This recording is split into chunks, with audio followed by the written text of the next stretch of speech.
वाहिगुरु जी का खालसा वाहिगुरु जी की फतेह। अनमोल विचार चैनल विच आप सब जी दा स्वागत है। अपनी अज दी वीडियो दा विषय है साडे घर दी बरकत, साडे घर दी खुशहाली, साडे घर दी तंदुरुस्ती, साडे घर दी तरक्की। तो अज दी वीडियो दे विच आपां इसे विषय दे उत्ते गलबात करनी आ, क्योंकि देखो जी आपां ना कई लोकां दे नाल मिलदे आ अते कई लोकां वल्लों सानूं कई प्रकार दीआं सलाहां भी मिलदियां ने। कोई कहंदा भी अपने घर दे विच आ चीज़ लिया के रखो तो घर दे विच पैसा बरकत आउणी शुरू हो जाएगी। जिवें कई लोग कह दिंदे ने कि जिन्ना ही आपां अपने घर दी साफ सफाई रखांगे उन्ना ही साडे घर दे विच पैसा ते बरकत रहिंदी आ। कोई कहंदा भी जेकर आपां घर दे विच मनी प्लांट दा पौधा रखीए ला लईए तां भी घर दे विच पैसा बरकत आउणी शुरू हो जांदी आ। इसे तरह कई लोग कई तरह दे उपाय कई तरह दे ढंग तरीके दसदे ने, कई चीज़ां दसदे ने भी अपने घर दे विच रखांगे तो फिर साडे घर दे विच पैसा बरकत तरक्की आउणी शुरू हो जाएगी। पर अज दी वीडियो दे विच आपां गल करनी आ कमाई वाले महापुरखां दी कि साडे कमाई वाले महापुरख जिन्हां ने सतगुरु सच्चे पातशाह दी बंदगी कीती है निरस्वार्थ हो के, वो सानूं की दसदे ने कि आपां अपने घर दे विच किहड़ी चीज़ रखनी आ, किहड़ी चीज़ रखण दे नाल साडे घर दे विच पैसा बरकत खुशियां तंदुरुस्ती तरक्की सब कुछ आ सकदा है। साडे बच्चे भी साडे कहणे दे विच रह सकदे ने। तां अज दी वीडियो दे विच असीं महापुरखां दीआं दस्सीआं होईआं जुगतियां महापुरखां दे दस्से होए ढंग तरीके आप जी दे नाल सांझे करांगे। इस करके वीडियो नूं पूरा सुनना है। सुणदिआं सुणदिआं वाहिगुरू जी दा जाप ਅਤੇ कमेंट बॉक्स ਦੇ ਵਿੱਚ ਵਾਹਿਗੁਰੂ ਜੀ ਲਿਖਣਾ बिल्कुल भी ना भुल्लिओ जे। ਤਾਂ आओ ਅੱਜ ਦੀ ਵੀਡੀਓ ਸ਼ੁਰੂ ਕਰਦੇ ਹਾਂ। देखो जी घर की साफ सफाई का बरकत के नाल जोड़ना बिल्कुल जायज़ आ, क्योंकि जदों आपां अपने घर की साफ सफाई रखते हैं तो समझो घर दे जी तंदुरुस्त ने, उस घर दे विच तंदुरुस्ती ज़्यादा रहिंदी आ।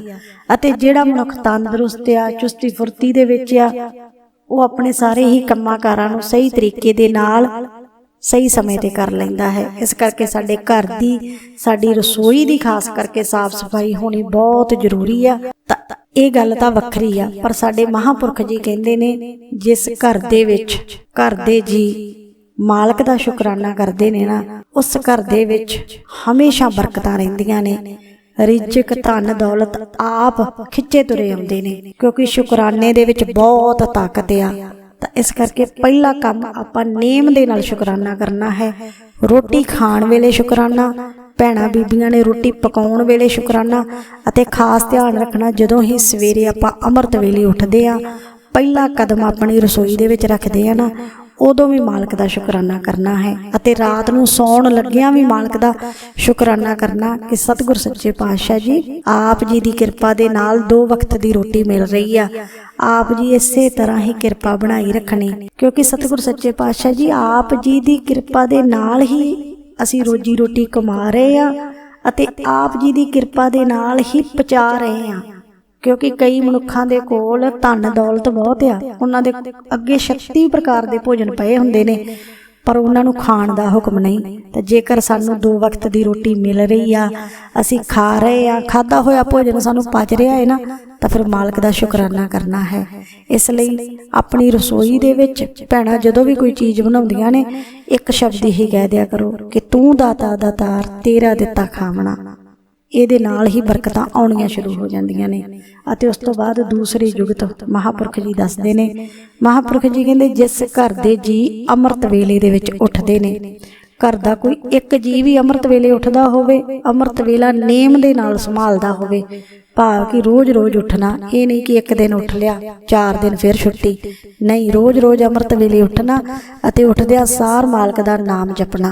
उस तो बाद तीसरी जुगत दसदे ने कि घर आए मेहमान दा सत्कार करना। ये गल बीबियां खास ध्यान दे नाल जरूर सुनिओ जे।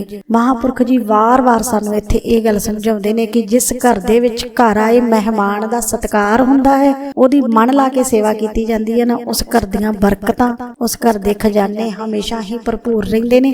ਥੋੜੇ ਦੇ ਵਿੱਚ ਵੀ ਮਾਲਕ ਬਰਕਤਾਂ ਪਾ ਦਿੰਦੇ ਨੇ।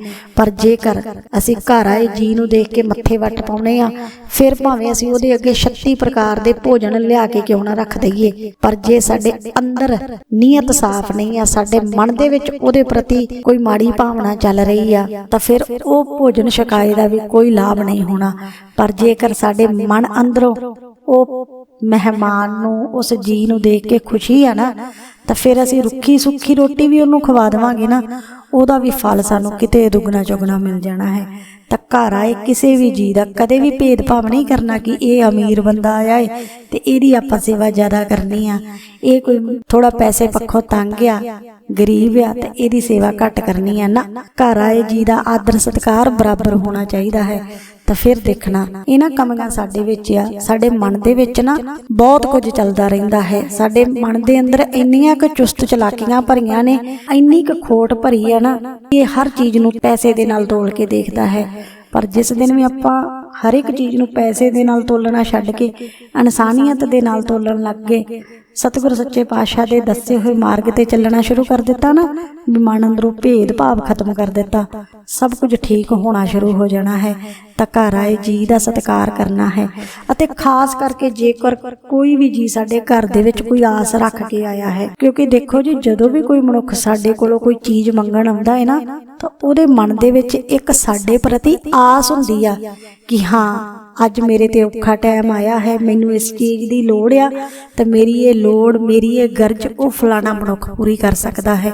ਉਹ ਆਸ ਰੱਖ ਕੇ ਸਾਡੇ ਤੇ ਆਇਆ, ਕਿਉਂਕਿ ਉਹਨੂੰ ਇੱਥੋਂ ਆਸ ਪੂਰੀ ਹੁੰਦੀ ਦਿਸ ਰਹੀ ਸੀ, ਇਸ ਕਰਕੇ ਆਇਆ ਹੈ। ਅਤੇ ਸਤਿਗੁਰ ਸੱਚੇ ਪਾਤਸ਼ਾਹ ਦਾ ਭੇਜਿਆ ਹੋਇਆ ਆਇਆ ਹੈ, ਕਿਉਂਕਿ ਹਰ ਇੱਕ ਮਨੁੱਖ ਦੀ ਜ਼ਿੰਦਗੀ ਦੇ ਵਿੱਚ ਜਦੋਂ ਵੀ ਦੁੱਖ ਦੀ ਘੜੀ ਆਉਂਦੀ ਆ, ਤਾਂ ਸਭ ਤੋਂ ਪਹਿਲਾਂ ਤਾਂ ਰੱਬ ਦਾ ਨਾਮ ਹੀ ਚੇਤਾ ਆਉਂਦਾ ਹੈ ਨਾ, ਕਿ ਹਾਏ ਰੱਬਾ, ਹੁਣ ਮੈਂ ਕੀ ਕਰਾਂਗਾ। ਜਾਂ ਫਿਰ ਆਪਾਂ ਕਹਿੰਦੇ ਕਿ ਸਤਿਗੁਰ ਸੱਚੇ ਪਾਤਸ਼ਾਹ, ਹੁਣ ਤੁਹਾਡਾ ਹੀ ਆਸਰਾ ਹੈ, ਤੁਸੀਂ ਹੀ ਕੋਈ ਰਾਹ ਕੱਢਣਾ ਹੈ।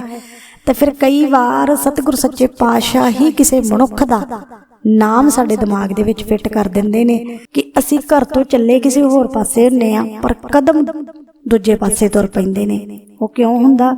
ਕਿਉਂਕਿ ਇਹ ਰਸਤੇ ਸਾਡੇ ਸਤਿਗੁਰ ਸੱਚੇ ਪਾਤਸ਼ਾਹ ਨੇ ਬਣਾਏ। ਤੇ ਜੇਕਰ ਕੋਈ ਸਾਡੇ ਘਰ ਦੇ ਵਿੱਚ ਸਾਡੇ ਤੇ ਆਸ ਰੱਖ ਕੇ ਆਇਆ ਹੈ ਨਾ, ਤਾਂ ਇਹੀ ਸਮਝੋ ਕਿ ਸਤਿਗੁਰ ਸੱਚੇ ਪਾਤਸ਼ਾਹ ਨੇ ਆਪ ਭੇਜਿਆ ਹੈ, ਸਾਨੂੰ ਵੰਡਣ ਵਾਲੇ ਬਣਾਇਆ ਹੈ। ਤੇ ਜੇਕਰ ਅਸੀਂ ਉਹਦੀ ਮਦਦ ਕਰ ਸਕਦੇ ਹਾਂ ਤਾਂ ਸਾਨੂੰ ਜ਼ਰੂਰ ਕਰਨੀ ਚਾਹੀਦੀ ਆ। ਪਰ ਮਦਦ ਲੈਣ ਵਾਲੇ ਨੂੰ ਵੀ ਹਮੇਸ਼ਾ ਇਹ ਗੱਲ ਯਾਦ ਰੱਖਣੀ ਚਾਹੀਦੀ ਹੈ ਕਿ ਜਿਸ ਵੀ ਬੰਦੇ ਨੇ ਸਾਡੀ ਗਰਜ ਪੂਰੀ ਕੀਤੀ ਆ ਨਾ, ਸਾਡੀ ਲੋੜ ਪੂਰੀ ਕੀਤੀ ਆ, ਉਹਦੇ ਅਹਿਸਾਨ ਨੂੰ ਕਦੀ ਭੁੱਲਣਾ ਨਹੀਂ ਚਾਹੀਦਾ।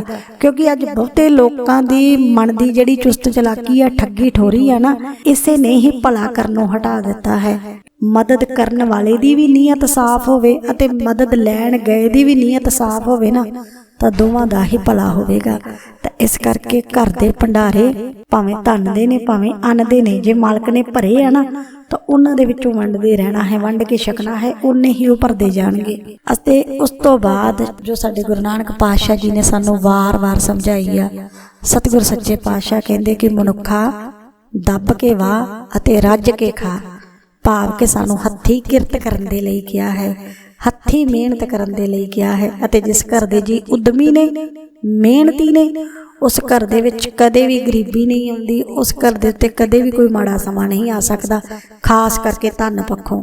ਕਿਉਂਕਿ ਮਿਹਨਤੀ ਅਤੇ ਉਦਮੀ ਲੋਕ ਮਾੜੇ ਦੇ ਵਿੱਚੋਂ ਵੀ ਚੰਗਾ ਲੱਭ ਹੀ ਲੈਂਦੇ ਨੇ। ਸਾਰੇ ਰਸਤੇ ਬੰਦ ਵੀ ਹੋ ਜਾਣ ਨਾ, ਤਾਂ ਵੀ ਉਹ ਕੋਈ ਨਾ ਕੋਈ ਰਸਤਾ ਲੱਭ ਲੈਂਦੇ ਨੇ। ਸਤਿਗੁਰ ਸੱਚੇ ਪਾਤਸ਼ਾਹ ਉਹਨਾਂ ਦੇ ਲਈ ਕਈ ਹੋਰ ਰਸਤੇ ਖੋਲ ਦਿੰਦੇ ਨੇ। ਅਤੇ ਯਕੀਨ ਕਰਕੇ ਜਾਣਿਓ, ਜੇ ਜਦੋਂ ਵੀ ਜ਼ਿੰਦਗੀ ਦੇ ਵਿੱਚ ਅਸੀਂ ਮਾਲਕ ਦੇ ਅੱਗੇ ਅਰਦਾਸ ਬੇਨਤੀ ਕਰਦੇ ਹਾਂ ਨਾ ਕਿ ਪਰਮਾਤਮਾ ਸਾਨੂੰ ਆਹ ਦਾਤ ਦੇ ਦਿਓ, ਤਾਂ ਜੇਕਰ ਅਰਦਾਸਾਂ ਕਰਨ ਦੇ ਬਾਵਜੂਦ ਉਹ ਚੀਜ਼ ਸਾਨੂੰ ਨਹੀਂ ਮਿਲੀ, ਤਾਂ ਇਹਦਾ ਮਤਲਬ ਹੁੰਦਾ ਹੈ ਵੀ ਇਹ ਚੀਜ਼ ਮਾਲਕ ਨੇ ਤਾਂ ਰੋਕੀ ਆ ਕਿਉਂਕਿ ਇਹਦੇ ਬਦਲੇ ਬਹੁਤ ਜ਼ਿਆਦਾ ਦਾਤਾਂ ਸਾਡੇ ਕੋਲ ਆਉਣੀਆਂ ਨੇ। ਕਈ ਵਾਰ ਇੱਕ ਦਾਤ ਆਉਣ ਕਰਕੇ ਬਾਕੀ ਰੁਕ ਜਾਂਦੀਆਂ ਨੇ, ਪਰ ਕਈ ਵਾਰ ਇੱਕ ਦਾਤ ਰੋਕਣ ਕਰਕੇ ਅਨੇਕਾਂ ਹੀ ਦਾਤਾਂ ਸਾਡੇ ਕੋਲ ਆ ਸਕਦੀਆਂ ਨੇ।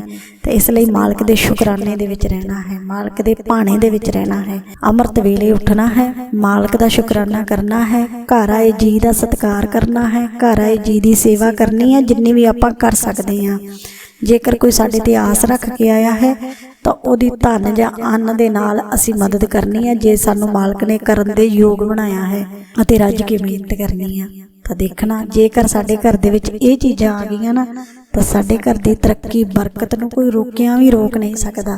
ਫਿਰ ਭਾਵੇਂ ਸਾਡੇ ਤੋਂ ਕੋਈ ਜਿੰਨੇ ਮਰਜ਼ੀ ਟੂਣੇ ਕਰੀ ਜਾਵੇ, ਕਾਲੇ ਇਲਮ ਚਲਾਈ ਜਾਵੇ, ਮੰਤਰ ਪੜੀ ਜਾਵੇ, ਤਾਂ ਵੀ ਨਹੀਂ ਚੱਲਣਗੇ। ਕਿਉਂਕਿ ਜਿਸ ਘਰ ਦੇ ਵਿੱਚ ਘਰ ਦੇ ਜੀ ਅੰਮ੍ਰਿਤ ਵੇਲੇ ਉੱਠ ਕੇ ਗੁਰਬਾਣੀ ਦਾ ਪਾਠ ਕਰਦੇ ਆ ਨਾ, ਉਹਨਾਂ ਦੇ ਉੱਤੇ ਕੋਈ ਵੀ ਮੰਤਰ, ਕੋਈ ਵੀ ਜਾਦੂ ਟੂਣਾ ਨਹੀਂ ਚੱਲਦਾ। ਫਿਰ ਆਓ ਰੋਜ਼ ਅੰਮ੍ਰਿਤ ਵੇਲੇ ਉੱਠੀਏ, ਗੁਰੂ ਨਾਨਕ ਪਾਤਸ਼ਾਹ ਨੂੰ ਯਾਦ ਕਰੀਏ ਅਤੇ ਇਹ ਸਭ ਦਾਤਾਂ ਗੁਰੂ ਨਾਨਕ ਪਾਤਸ਼ਾਹ ਜੀ ਤੋਂ ਮੰਗੀਏ। ਕਿਉਂਕਿ ਇਹ ਦਾਤਾਂ ਮਾਲਕ ਦੀ ਕਿਰਪਾ ਤੋਂ ਬਿਨਾਂ ਨਹੀਂ ਮਿਲਦੀਆਂ, ਪਰ ਜਿਨ੍ਹਾਂ ਨੂੰ ਮਿਲ ਜਾਂਦੀਆਂ ਨੇ ਨਾ, ਉਹਨਾਂ ਦੀ ਜ਼ਿੰਦਗੀ ਦੇ ਵਿੱਚ ਕਿਸੇ ਵੀ ਚੀਜ਼ ਦੀ ਥੋੜ ਨਹੀਂ ਰਹਿੰਦੀ। ਤਾਂ ਬਸ ਮੰਗਣਾ ਪਹਿਲਾਂ ਆਪਾਂ ਅੰਮ੍ਰਿਤ ਵੇਲਾ ਹੈ ਅਤੇ ਅੰਮ੍ਰਿਤ ਵੇਲੇ ਦਾ ਨਾਮ ਹੈ। ਨਾਮ ਦੇ ਪਿੱਛੇ ਸਭ ਕੁਝ ਆਪੇ ਹੀ ਆ ਜਾਣਾ ਹੈ।